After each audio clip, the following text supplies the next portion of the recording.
I'll take even the Ireland loss as very seriously, Suman, because I think it all started from there. And then I think England, such a strong side, especially in their home conditions, they piled on the on India's misery by their brilliant performance. I think what India lacked was our planning in terms of the ground conditions and the ground dimensions in mind. I don't think we were prepared, or we had proper plans to beat Ireland and England in these conditions. I think that's where we faltered. And even after losing the first two T20, we did not learn anything. The bowling plans, the batting plans, they were all not in a good position at all. And I think that's the reason why we had to suffer such big losses. But you see, Suman, after such a big loss, the margin of defeat has been massive. No one can abdicate the responsibility. So not only the support staff, including Gautam Gambhir, but also the captain and the vice captain. I think these people are the think tank of the Indian side, more so when you're traveling outside India. And then there are the selectors also. I'm sure that a couple of the selectors were present during this series. So I think everybody put together, they failed to understand and prepare plans accordingly to beat England. We just felt that whatever we have done in the past, especially in home conditions, the World Cup win, we did not look ahead as to what are the areas where we need to plan better and on how to defeat England and Ireland in those conditions. We failed to put our heads together to prepare good plans in order to beat Ireland and England. I think that's where we lack that kind of intense planning. Some thoughtful changes. Well, not really. Once you have picked the 15, then you have very limited options available, and you possibly can't be dropping players after each and every loss. So I think there was continuity, but I think the fact remains that whatever options you had or whatever resources we had, I did not see the optimum utilization of those resources. Um, so, for instance, if you have Tilak Verma in that game, why was he pushed down the order? Then Harshit Rana, I think in one game was pushed up the order ahead of even Shivam Dube. What was your thought process? And then I think in the fourth T20I, Shivam Dube was promoted ahead of Tilak Verma when India had lost 3 wickets. So what was the whole idea behind that? And I think overall, if you look at the bowling plans of the Irish team and even the England side, they kept bowling short to us. And even in the power play, they had one deep point and they had one deep square leg. So we did not have any alternative plans to negate that. And we succumbed to similar kind of dismissals over the past 4 or 5 games that India has played. So it just goes to show not only as a team, but I think individual batters also should have prepared much better, and they should have made better batting plans against this kind of bowling attack or this kind of bowling plans. So I think India was unable to react in a better manner against Ireland as well as England. And I also feel that T20 format is a very fast evolving format. It is the most rapidly changing format. So I think in order to be ahead of the opposition, you need to keep looking at making plans that will always help you to remain ahead of the opposition. I think India was slightly like a bicycle in their approach and in their planning in this T20 international series. Yeah, that's what I'm alluding to, Suman. Because if you know that the pace bowlers are trying to bowl short deliveries to you, and the max, both Josh Tongue and Jofra Archer, I'm only limiting our discussion to this England T20 series. When you know that both of these bowlers are trying to pepper you with short pitch deliveries, you need to have some other plans. And I think India failed to do that. Now, what about strike rotation? What about giving strike to your partner? What about running hard? What about using the ground dimensions? I mean, that's what England did, and I think once India lost 2, 3 quick wickets in the power play, we had very little mm, uh, resources to accelerate. And I think in T20 format, especially this time around, I just felt that we are slightly behind the curve. Otherwise, over the past 2, 3 years, since we won the 2024 World Cup, India is the one who has led the way to for the other nations as to how to play T20 cricket. This is the first time when I felt that we are slightly behind. Yeah, there are a combination of factors. I think I mean, if you look at our bowling resources, without Jasprit Bumrah and Hardik Pandya, we're still trying to find a batting all-rounder. We've been unable to do that. Then the role of the three spinners whom we had in the side, that should come under scrutiny. Varun Chakravarti over the past, I think, 8 to 9 T20 international has not done well, especially in conditions where the ball does not grip. The batters I have been able to easily line him up and play the big shots. That puts him under a lot of pressure. Ravi Bishnoi, being an attacking spinner, he only played one T20 international that then was dropped after that. So any young bowler will have one such game. But if you have invested in him, if you have picked him in the 15, then there was a strong case of making Ravi Bishnoi play at least 2 or 3 games before dropping him. Akshar Patel, on the other hand, except for one game, if I remember correctly, the English batters took him apart quite easily. So there are several areas where India needs to concentrate now and try and improve. And I think that's what this churning is all about.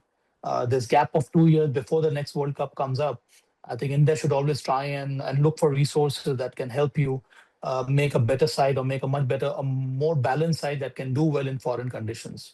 So this is obviously not a very good position to be in. I think India made a lot of corrections because of the mistake that they've done in the past. For instance, there was no reason for Sanju Samson to be dropped after three T20 internationals. So he played 2 games in Ireland. He played only one game in England, and someone who's been player of the series in the recently concluded World Cup T20.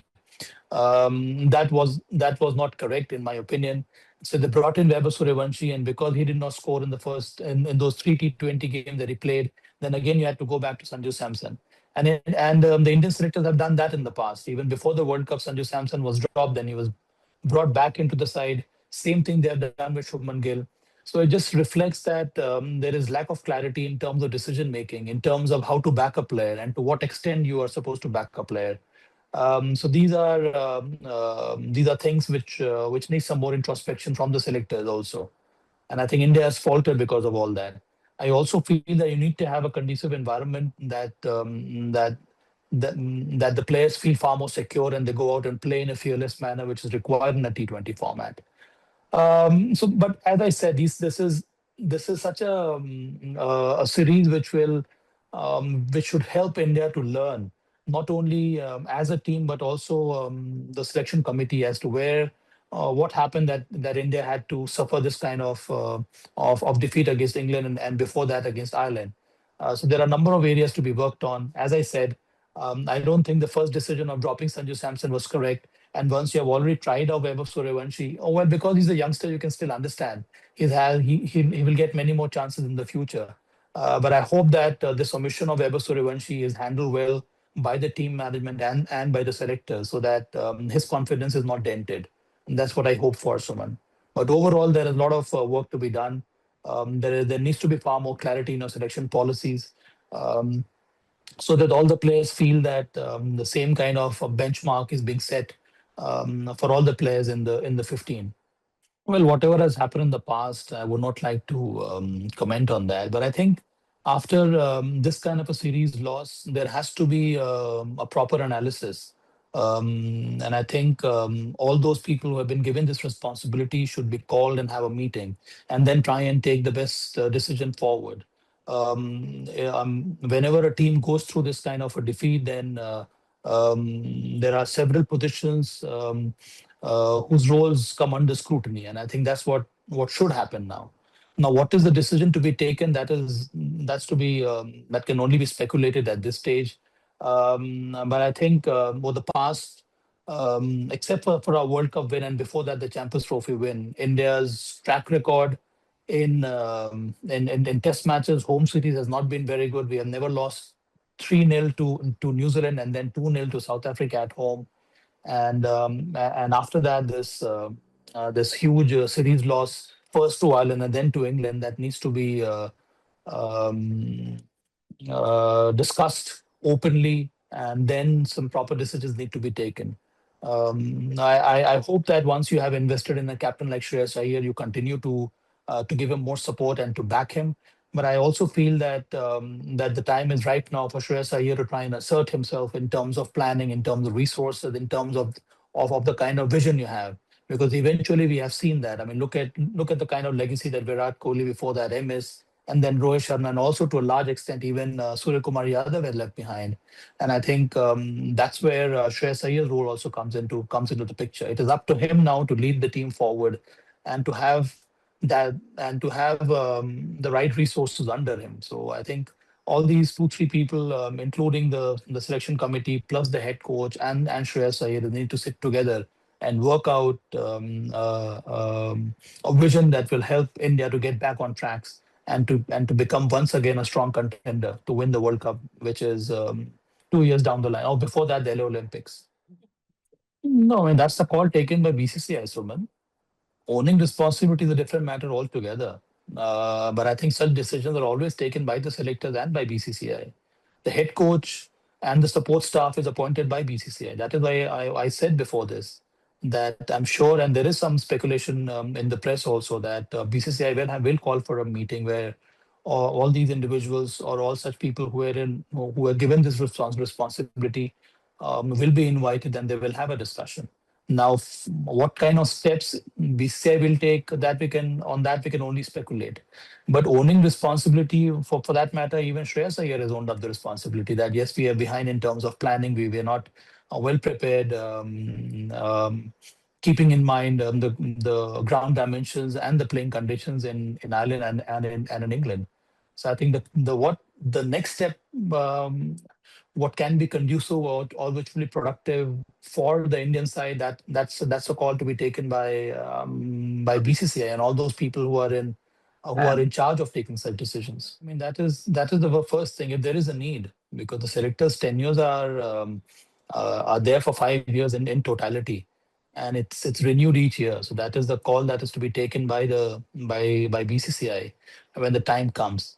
But do we put all the responsibility on the selectors? Because the players who were picked out of this, I think 7 or 8 of them were part of the World Cup team, World Cup winning side, and there are only 2 or 3 changes, and on top of that, two were a forced change because of Jasprit Bumrah and Hardik Pandya. That is what is expected. But if it has not happened, that's the reason why. I mean, that is why BCCI needs to find the reason as to what went wrong.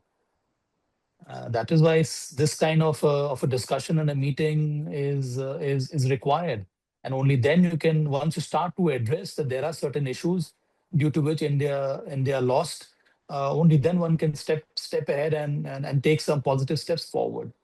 Otherwise, all these things, it has happened in the past, are brushed under the carpet. So I think one needs to step forward or to step ahead and to become a much better side. You need to analyze, you need to introspect, you need to address issues and concerns, and then only then one can take positive steps ahead.